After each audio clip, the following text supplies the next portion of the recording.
this from vacation. Well, since no one is probably watching right now, let me just speak about that for a second. So I put that in a YouTube video.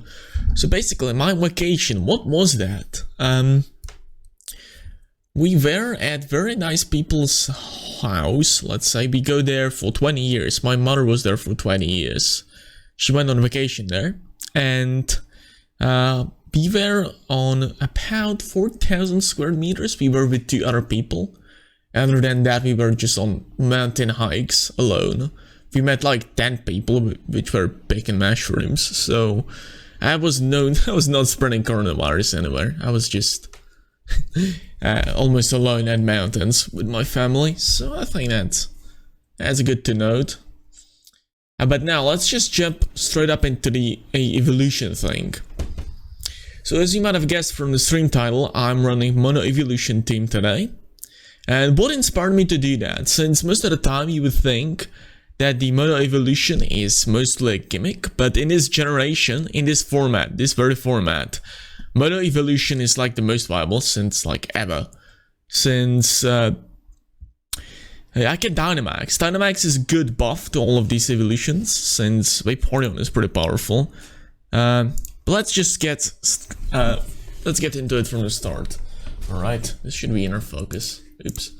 So basically, the idea is you're gonna lead with Umbreon and Jolteon every single time.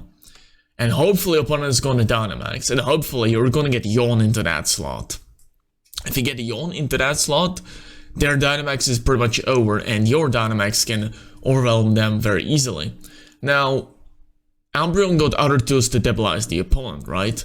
It got Taunt, it got Snarl, so both of these like support and special attacker options are not very viable to lead with for opponent or Dynamax. And the thing is, with this team, opponent will be careless, opponent will be underestimating this team. I have faced this many times on ladder and I lost like every single time because people underestimate the evolutions. And it's just kind of funny to see that the team is not that hard to deal with, but people underestimate a lot and the yawn just annoys them a lot, especially their Dynamax. Fall play is 4 damage for Umbreon, you just probably guessed that. Now for Jolteon, Jolteon is fast and can yawn fast and they got Focus Sash, so we're gonna get plenty of options to go for yawn. Now Fake Tears is there to weaken the attacks for Vaporeon and Glaceon and Sylveon.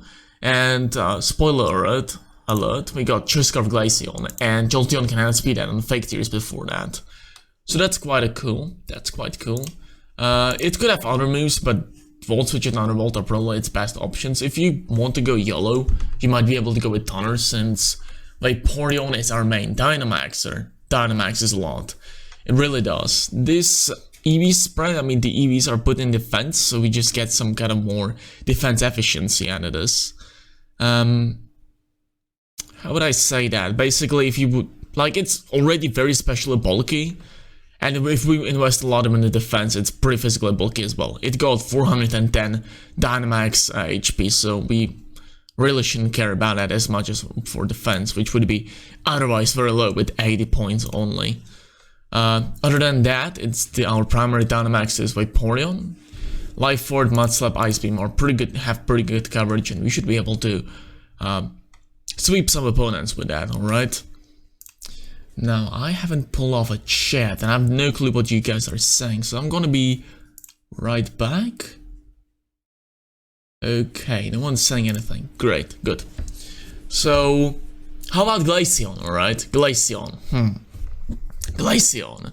Glaceon is kinda funny, because we got Max Ice Beam, we can go for Max Hailstorm, proc the Hail, and not only give Glaceon off perfect accuracy blizzards, but also Snowcloak, and I have won some battles on Snowcloak when I was testing it on Showdown, so that can get very funky.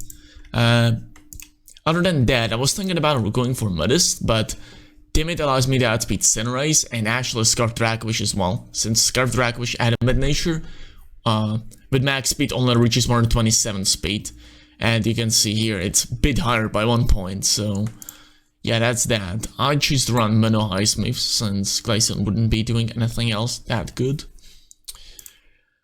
Oh well, Sylveon. Sylveon is very important because we got Mystical Fire. Other than, if we wouldn't have Mystical Fire, our team would be walled by Furthorn. And maybe some other Steel types as well. Sylveon mostly won't be brought to games. It will probably be the second least brought to the game. Since Glaceon and Vaporeon are going to be mostly the backup of our choice. Every time we're going to be leading with Umbreon and Jolteon.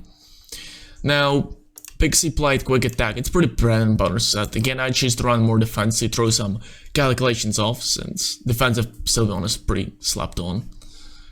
And Leafeon, probably the last Pokemon I added to the team. The last slot could be very well anything. Flareon, Leafeon, Espeon. I tested Espeon a lot, but I tried like Light Clay dual screens, but that wasn't very much used, so I just scrapped that and just added Leafeon so we can deal with the water types a bit better.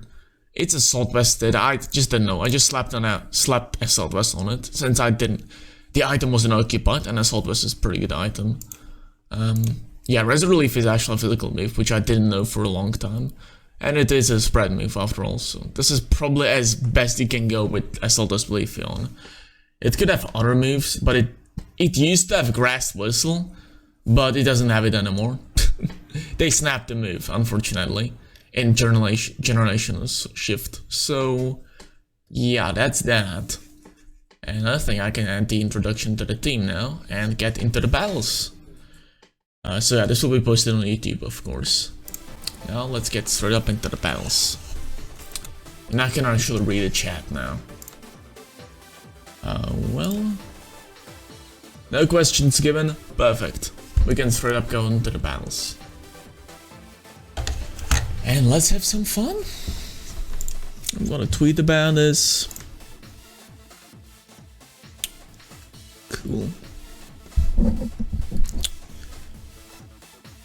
Tower of Wonders. I might want to change the music. I need to be reminded of changing the music a bit more, since I always tend to forget about that. And look, my guinea pig is back, so I guess that's nice. We're gonna be having some fun with him later. I got the Master Ball tier last night. Needless to say, it was it took toll on my mental health, kinda. The battles were quite weird when I was trying to get the Master Ball tier. Oh boy, the opponents. Oh my god. I'm not gonna be talking about that though. We already focuses on Eevolution team here. And we see a Trick Room, and Trick Room's teams very much dislike the yawn idea. So we're gonna be leading with Umbreon. Umbreon should most of the time takes the jolly fighting high jump kick from Libero Cinderace with life orb damage. It most of the time takes the attack. It's not a guaranteed survival, but it just is. We're running max defense, so it's just gonna be as good as it gets, honestly. Okay. Glaceon is not going to be too viable here, since the opponent has the Trick Room mode. And we got Choice Guard on Glaceon, so Sylveon is logically the best choice. So we're going to be yawning a lot. This is going to be a bread and butter for this kind of team, just to yawn a lot. We're going to be yawning a lot.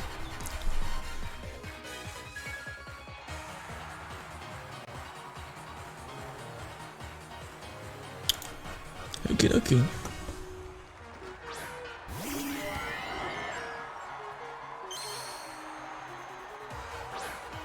So we see something I did not want to see. Cinderace is the ultimate gimmick breaker to absolutely any team.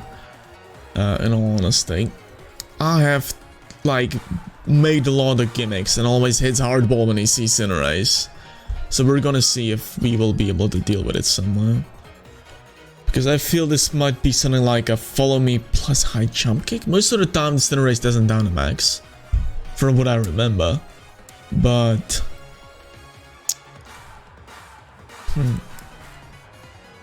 I'm thinking now.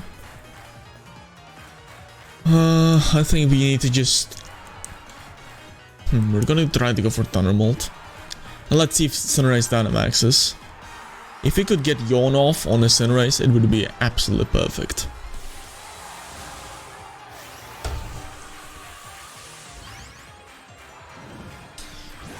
You know what's annoying me? The camera out of focus we got here. Maybe I can try to fix it with my hand. Also, good news everyone, Cinderace has dynamaxed. And it's unfortunately follow me, but max fighting does not one-shot anyone here, and that's pretty good. Now the question is if opponent goes for max knuckle. No, it does not. Okay. Hello, Darky.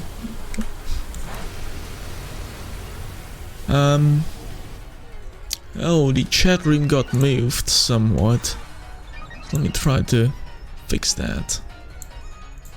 Okay. Hello, Aberring. I'm doing pretty good, actually. Finally back to streaming. Not like it was boring on a vacation, but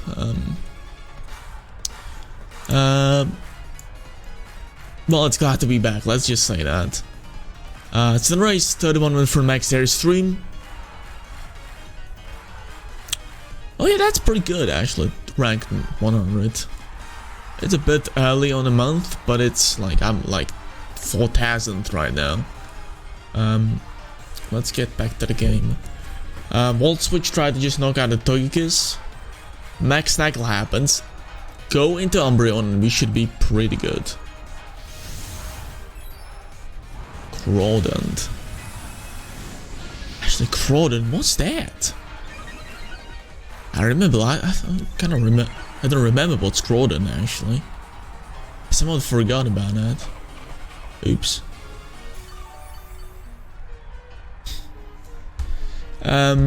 Yeah, basically here we're gonna be trying to knock out the Togekiss, and we get a yawn off on Cinderace, which is huge. That is actually very. That is actually pretty huge because the Dynamax is just gonna be kind of destroyed by this, and we're gonna be able to deal with Cinderace somehow if it gets to sleep. Now we're gonna go into Sylveon. We're gonna go for Protect on one. Perfect.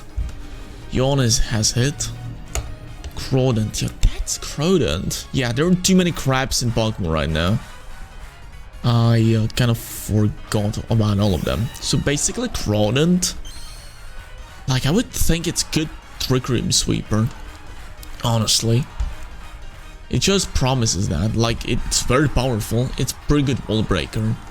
And honestly, something like Dusclops could even proc it with its weakness plus with Brick Break, and then it would go completely berserk. I wouldn't recommend trying out the Dragon Dance sets because they just get outsped by a lot of metagame now. Yeah, just don't try the Dragon Dance sets. I think it's pretty fine on triggering teams. Now, let me think about this. Vaporeon in the back is pretty good. That makes me a bit happy.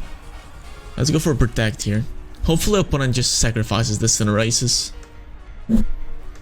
Great, amazing. Yeah, good. The Cinderace should be going to sleep unless it's Lumberry, but it's shown the Life of Recall already, so we should be good to just knock out. We should be just good to go for Vaporeon sweep after this. It does not get the adaptability for Bulldoze, so watch out for that. I've seen a lot of people try these kind of like Porygon sets, and they don't remember that it's not like Libero, which you get stab from everything, like extra boost. You get only boost in the stabs, so watch out for that. Bulldoze will be probably very weak. It's not like it's huge power actually, as well. I tend to mix these abilities a lot as well. Okay, so priority number 1. What do we want to knock out? Let's try knocking out the Cinderace before we set up Rain with the stop the Rain with the Vaporeon, but okay, he's completely ignoring the threat of Vaporeon in the back. Let me actually fix the chat room.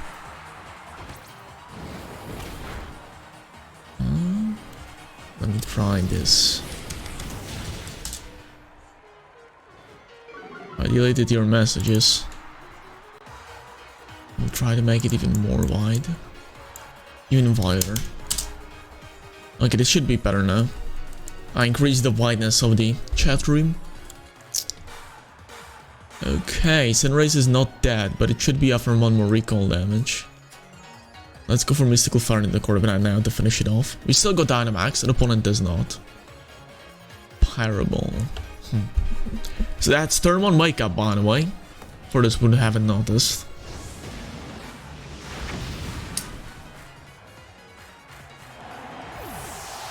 Yeah, looks much better. You can actually see what you were saying now. Alright, so yeah, it speeds me.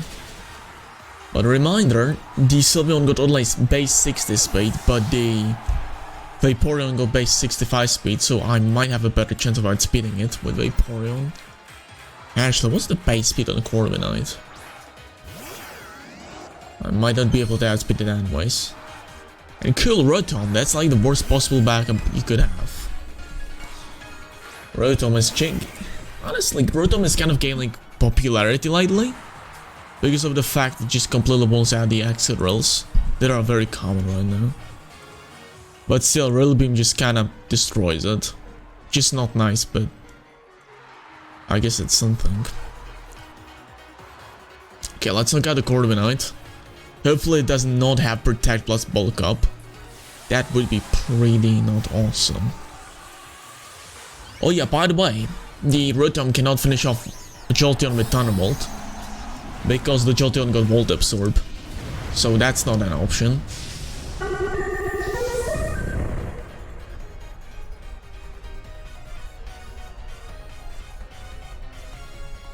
Good. That should be a knockout because Jolteon is pretty powerful. Nice. Cool. And Naruto should not be able to deal with Vaporeon. Okay, opponent goes for Hydro Pump.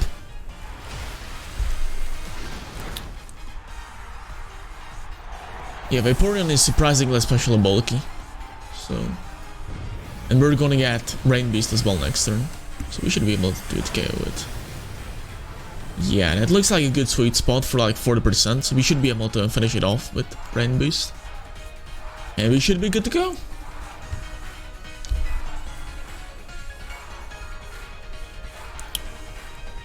Opponent might be protecting here to get a Citrus Berry range.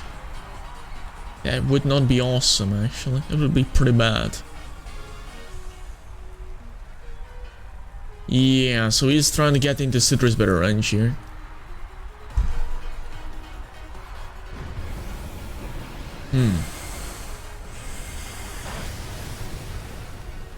Although that was pretty good damage, actually. So maybe it's still in the range of next Muddy Water.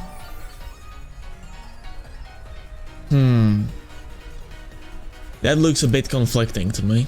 It might be, or it might be a roll or something like that. Oh damn it, dude. Okay, that will protect, but Muddy Waters are still gonna be powerful next turn, so I don't know if Muddy Water now finishes it off. Come on, dude. You could have probably won without double protecting, with just 2 Thunderbolts, and he just chooses to double protect and gets it. Oh god. And Thunderbolt is definitely a 2 to KO now.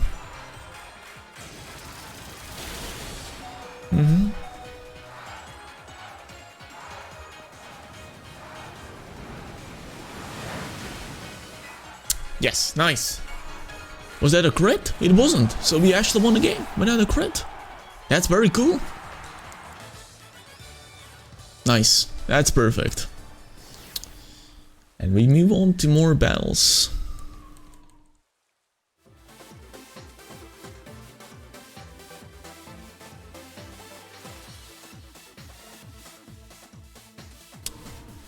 I do have something like that. Oh. Crap. Okay.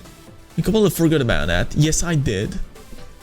Oh god. I'm gonna be trying to do that next time then. Okay. How do I remind myself of that? Try to say something before the end of the battle. Sorry about that. I'm really sorry. Okay. Okay. Let's try to focus on this battle, and I'm gonna evaluate your team. Darky plays. Okay. So this looks like a team I can actually win against, for once. Unless the gardevoir just goes for max starfall craziness and disrupts its own terrain. We should be able to pull off the basic strategy against this. Which is going to go for yawns. A lot of yawns, lots of snarls. And we should be good to go.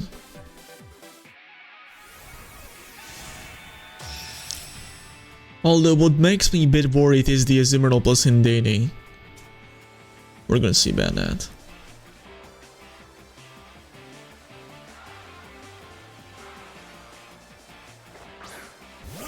Yeah, that was like way back though. That was like November or something like that, if I recall correctly. The team is old, I wouldn't recommend using it now, but it was a pretty cool team, honestly. I was thinking it's gonna be meta at November, but it didn't just catch on. It wasn't way too popular after the tournament. It was like Galar friendly, Galar weekly back then, which I placed well at the tournament. Yeah, but yeah, the burns were very annoying for it. Which honestly aren't so popular right now. The burns feel like only Pokemon I can think of that is kind of popular right now that has Will-O-Wisp is like Arcanine, but yeah, no problem. Yeah, that's like the only Will-O-Wisp I can think of right now. Maybe Burning Just and Incineroar, but you're underspinning that, so you do not care about that. Okay, did we yawn the gardevoir? Hopefully we did. I wasn't paying attention. Good, we did. But the problem is that it gets max starfall, which it uses right now. Dead life orb? It is, okay. I don't think I would have cared with that life orb. Was it life orb? Let me see. Yep, it is life orbed.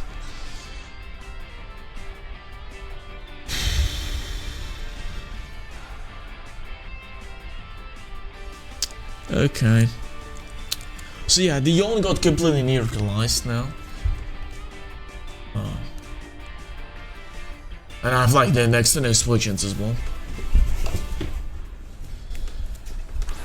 Yeah, max starfall is a big problem for this team, but I just do not meet much starfall in his metagame. Like, Size Pep is okay, but Gardevoir is just different. I wasn't prepared for that when I was testing the team. Like, the thing is, it just disrupts its expanding force synergy right now, if he hasn't noticed that. So it's just kind of weird Pokemon to have on Size Spam.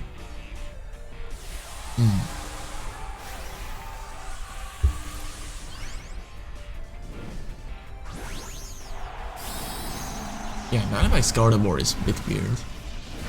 But I've faced many Gardevoirs like not too long ago. Like I was testing the team for Players Cup finals, and I was just looking up the many Pokemon. I was thinking about running Gardevoir. It's quite an unpopular pick, which makes it a bit more powerful, right?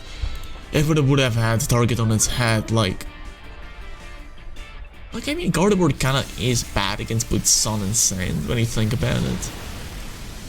Oh god, that's a Tweet KO as well. Life Orb is pretty good, but the thing is that just like Gardevoir does not automatically lose to something like Dark type, like Tyranitar, like Alakazam, or I mean Hatterene is there, but Gardevoir is like fast Hatterene.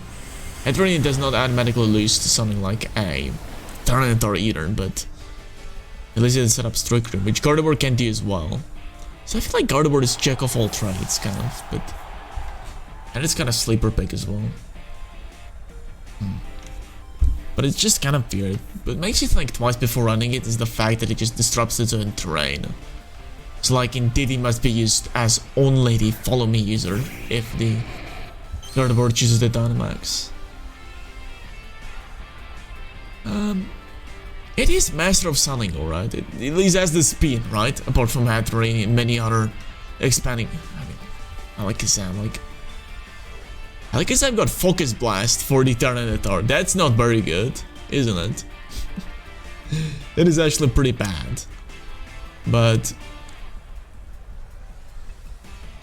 actually, oh yeah, I thought I had my fake tears on the. Okay, Protect is good because we're gonna be sword switching to something that's normal. Yeah, I mean, it tries the wall absorb, so no, we're not gonna be able to harm it at all with Jolteon. I completely forgot about that from the turn one.